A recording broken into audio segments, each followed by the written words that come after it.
and welcome back to my channel. In today's video, we're going to talk about plateaus and specifically plateaus in B2. And the reason for this video is basically someone asked me in the comments and it's just too long to answer in one message, so I'm making a video about it.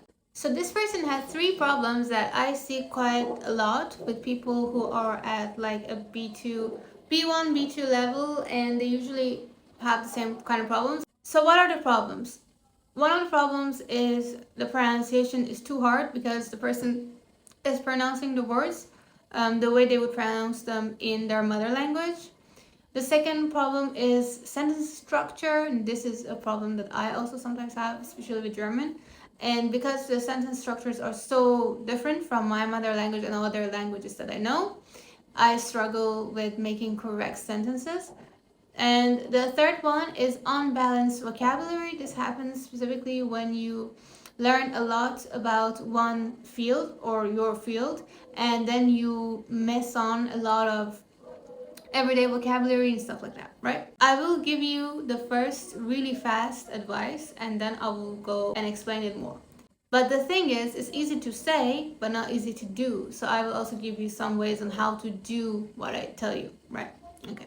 So all of these problems lead to one reason. And the reason for it is that you have not consumed or engaged with enough media of the language that you're speaking. So the tip that you can use is you need to engage with more of that language and more media of that language.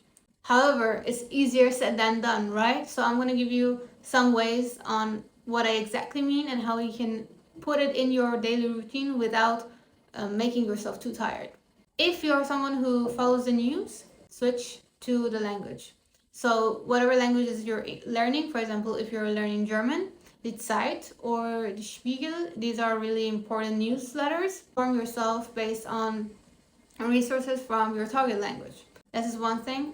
The next one is if you're watching movies, series, anime, animations, whatever it is that you enjoy engaging with, do that in your target language, right? Either find dubbed versions of what you like or engage with the content from that country. So for example, with English, this is like the easiest thing to do because there's so much production coming from the US and the UK. You can find a lot of dubbed versions, so that helps. Sentence structure. Obviously, you need to have already some knowledge of the grammar and see how they work, right? This is a given. But why is it that even though you know in theory what the sentence structure is, you still can't use it on a daily basis?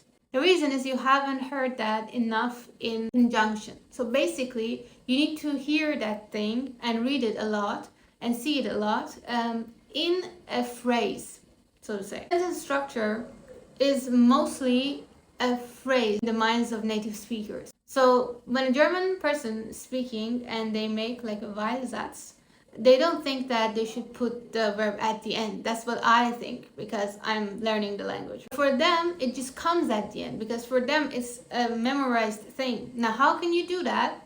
Basically, you want to lift up the load off of your brain as much as possible. And for that, you need to automate some things.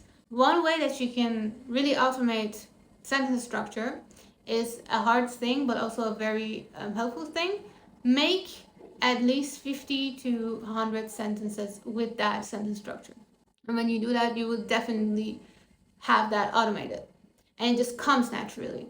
But then a lot of people are like, okay, I can't make like 50 sentences. What else can I do? I would say like, if you really can't do that, first of all, it would be a bit harder to reach that level of automation. But then again, that requires a lot of time and effort.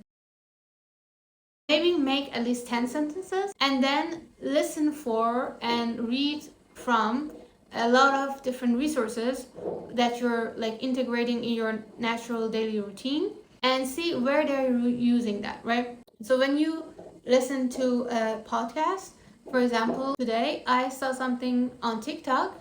In the comments, someone was talking about blah, blah, blah, dementsprechend. And I didn't know the word dementsprechend. So I looked up dementsprechend. And then when I was listening to my podcast, I heard that they used dementsprechend 3 times.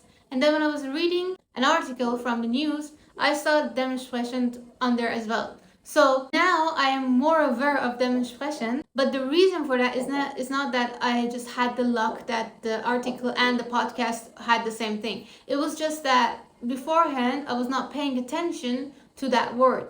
So when you come in encounter with a new word, that's how you can integrate it to your other parts and how frequently that is repeated throughout your different routines. And then the problem with having advanced vocabulary but not having like basic vocabulary is that it doesn't let you enjoy the content. The good thing about this is that there are not that many basic vocabulary, right?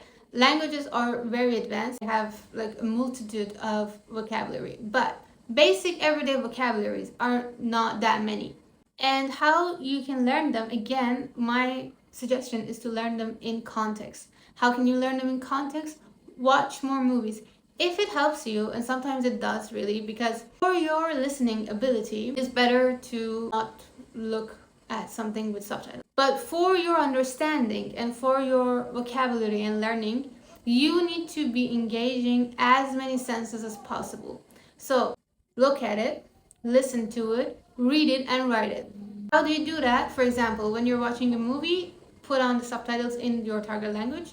You hear the people saying it, you're seeing them, how they're pronouncing. This also helps because we open our mouths in a different way when we want to accent different parts of a sentence. So you can see their body language and how much they open their mouth. And you can listen to what they're saying and how they're pronouncing. And you can also read it from the subtitles and then go ahead and write that down. Go ahead and write that down in a sentence. Specifically after you learn something, pause it and go make a sentence with it. Like do it immediately after, because that's how you reinforce that into your memory. And then you just rinse and repeat that for a lot of time. Usually this stage and this plateau takes around 6 to 9 months minimum. So it's not something that you can really rush. At the end of the day, you need to put in the time. But this is how I personally would go about it. And this is what I did with my English journey. So I hope that this helps you. I hope you enjoyed watching and I see you tomorrow. Bye bye.